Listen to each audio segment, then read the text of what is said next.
Hello guys, welcome to my another video. आज इस video में भी हम एक इम्पोर्टेंट टॉपिक चालू करने वाले हैं जो कि है लीवर। लीवर के अंदर भी कुछ ऐसे की पॉइंट्स रहते हैं जो कि एग्ज़ाम के अंदर आने के चांसेस रहते हैं, जैसे कि इसके फंक्शंस हो गए ये सब। तो आज हम लीवर के बारे में डिटेल स्टडी करने वाले हैं। चलिए शुरू करते हैं। सबसे पहले हम देखते हैं कि लीवर होता क्या है। लीवर जो है वो बॉडी का सेकंड लार्जेस्ट ऑर्गन माना जाता है। पहला सबसे लार्जेस्ट ऑर्गन ह्यूमन बॉडी का होता है स्किन। स्किन के बाद में जो ह्यूमन बॉडी का सबसे लार्जेस्ट ऑर्गन होता है वो होता है लीवर। ठीक है, आगे चलते देखते हैं कि लीवर जो होता है वो वेज शेप्ड होता है। वेज शेप्ड यानी वेज शेप्ड का मतलब होता है कि इसकी एक साइड तो होगी थिन और दूसरी साइड होगी थिक, यानी एक साइड पतली होगी और दूसरी साइड मोटी होगी। ठीक है, उसके साथ साथ रेडिश ब्राउन कलर का होता है अपीरियंस के अंदर। दोनों ही पार्ट कंसिस्ट करता है एक्सोक्राइन और एंडोक्राइन। एक्सोक्राइन पार्ट जो रहता है वो इसको बाइल सिक्रेट करने में काम आता है। ठीक है, आगे चल के देखते हैं कि लीवर जो होता है वो मेटाबॉलिक और डिटॉक्सिफिकेशन एक्टिविटीज़ करने के अंदर काम आता है। डिटॉक्सिफिकेशन जो होता है वो ये हाइड्रोजन पेरोक्साइड का करता है। हाइड्रोजन पेरोक्साइड को वाटर और ऑक्सीजन के अंदर तोड़ता है। ठीक है, उसे हम डिटॉक्सिफिकेशन बोलते हैं। आगे देखते हैं कि लीवर जो होता है वो किन किन रीजन्स को ऑक्यूपाई करता है।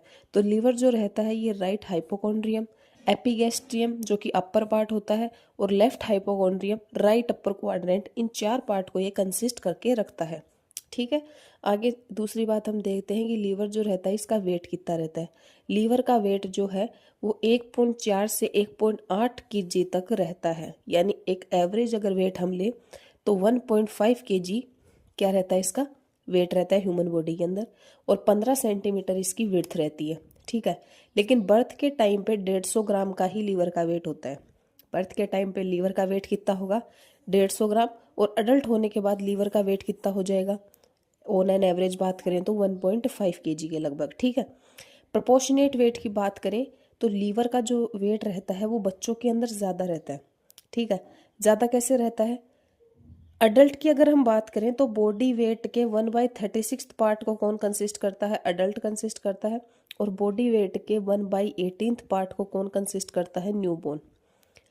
क्या समझ आया इससे आपको, जैसे लीवर का वेट 1.5 केजी है और बॉडी का वेट मान लो कितना है, 60 केजी, तो 60 किलो वेट में से 1/36 पार्ट जो होगा वो लीवर का वेट किसके अंदर होगा, अडल्ट के अंदर, और 1/18 पार्ट का जो वेट होगा वो न्यूबॉर्न के अंदर होगा।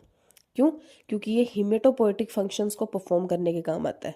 हिमेटोपोएटिक फंक्शन कौन से होते हैं, हिमेटोपोएटिक फंक्शन होते हैं कि बॉडी के अंदर जो सेल्स रहती हैं, बॉडी के अंदर कौन कौन सी सेल्स रहती हैं, जैसे आरबीसी हो गई, डब्ल्यूबीसी हो गई, प्लेटलेट्स हो गई,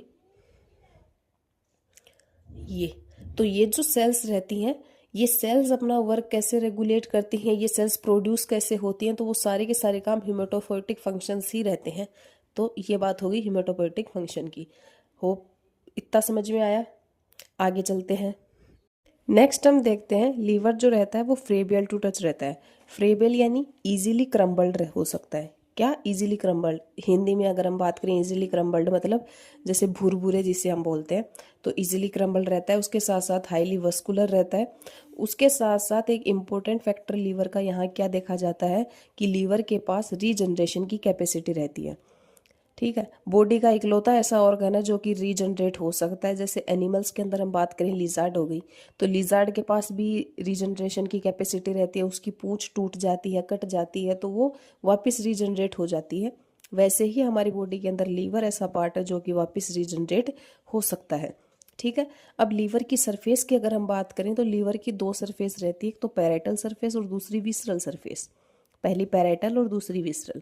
ठीक है, पैराइटल सरफेस भी सब डिवीजन करके चार पार्ट में डिवाइड रहती है, एक तो सुपीरियर, एंटीरियर, राइट लेटरल और पोस्टीरियर।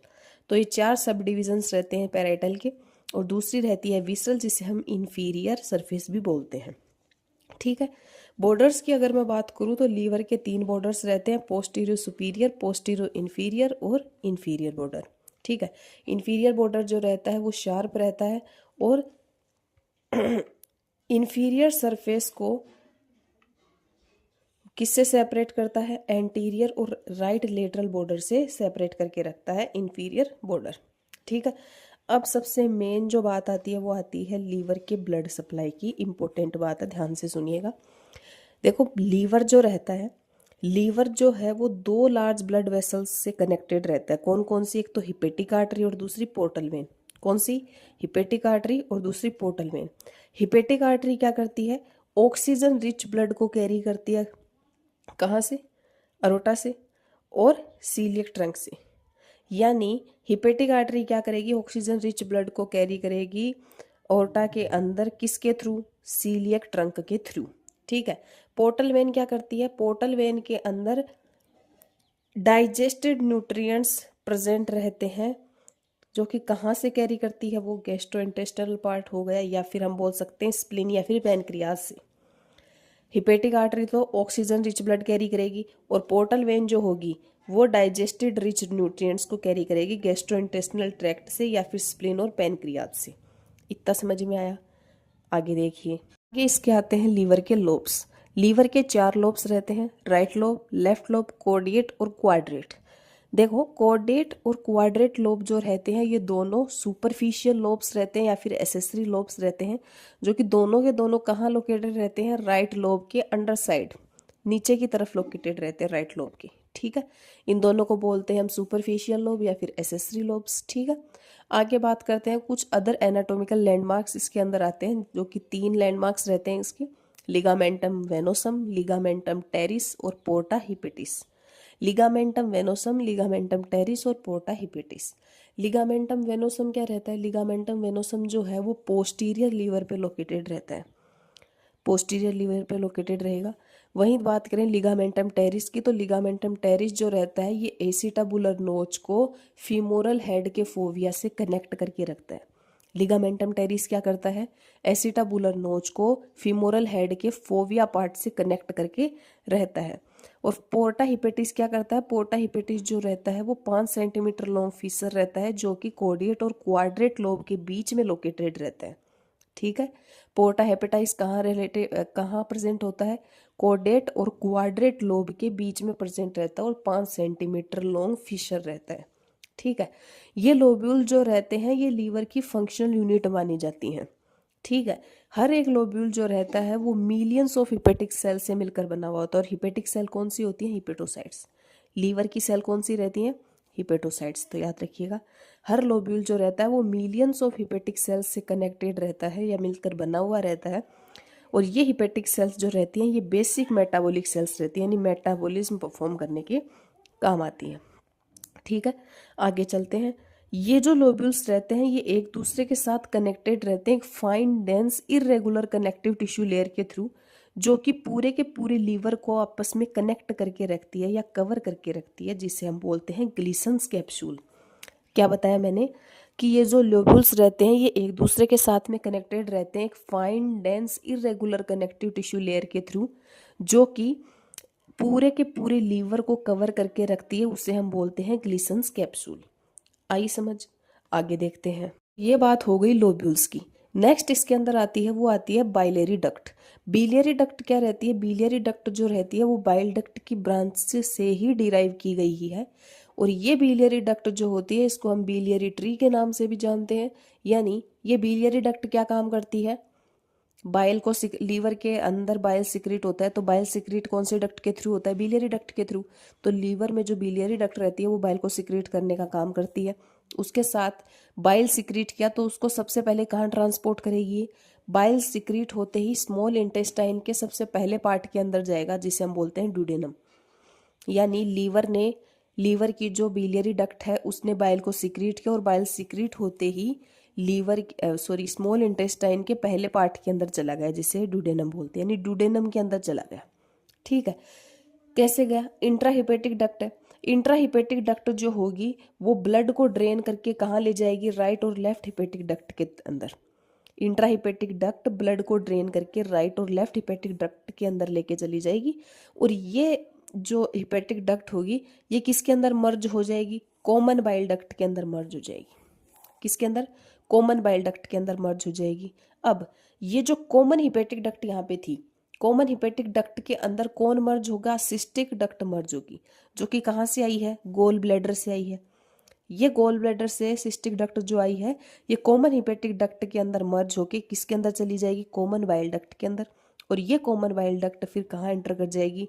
ड्यूडेनम के सेकेंड पार्ट के अंदर, जिसे हम बोलते हैं ampulla of water, ampulla of water, ठीक है, जो कि जिसे हम हिपेटोपैनक्रेटिक एम्पुला भी बोलते हैं। अदर नाम इसका आप याद रख सकते हो, रखना चाहो तो। क्या बताया मैंने? इंट्रा हिपेटिक वेन जो रहती है, ये ब्लड को ड्रेन करके कहाँ लेके जाती है? राइट और लेफ्ट हिपेटिक डक्ट के पास, ठीक है। राइट और लेफ्ट हिपेटिक डक्ट जो होती है वो बाद में जाके मर्ज हो जाती है किसके अंदर? कॉमन बाइल डक्ट के अंदर। कॉमन बाइल डक्ट के अंदर मर्ज होने के बाद उससे पहले एक प्रोसेस और आती है कि गोल ब्लैडर से एक सिस्टिक डक्ट भी आती है। ये सिस्टिक डक्ट भी कॉमन हिपेटिक डक्ट के अंदर मिलकर किसके अंदर चली जाती है? कॉमन बाइल डक्ट के अंदर चली जाती है। और ये कॉमन बाइल डक्ट फिर ड्यूडेनम के second part ampulla of water के अंदर खुल जाएगी, ठीक है। तो ये थी बिलियरी डक्ट और इसकी सप्लाई। होप है समझ में आई होगी।